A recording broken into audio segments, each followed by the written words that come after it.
今天我们来吃鸡腿，准备2个鸡全腿，用开水给它烫一下，表皮烫一下，吃起来的时候呢，它会更脆爽一些。然后再换一盆清水给它清洗干净，先放一旁备用。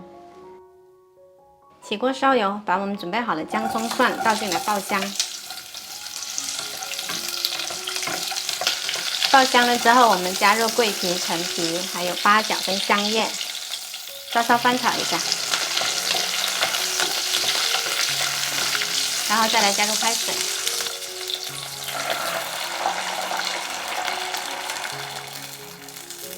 接着再加入生抽、老抽、1块黄片糖，煮开了之后调小火，先煮10分钟。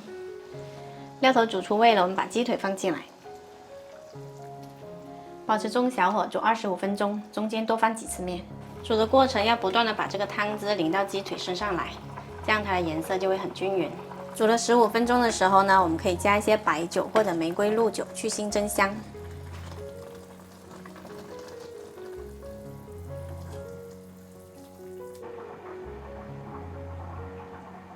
全程煮了25分钟，我们这个鸡腿已经煮熟啦，汤汁也收了大半。先把鸡腿夹出来。做好的豉油鸡腿呢，吃起来皮爽肉滑，整根拿着吃超级过瘾。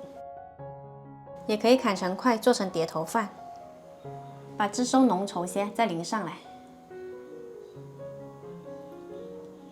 赶紧给你家宝贝做起来吧！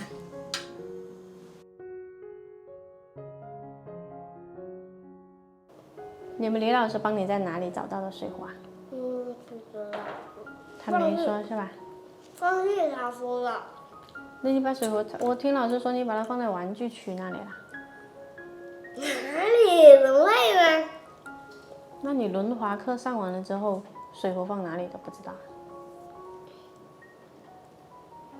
等会要去找包包玩吗？要。那你今天要跟他玩什么？哪里都能睡。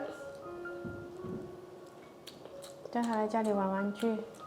好。好吃吗？好吃。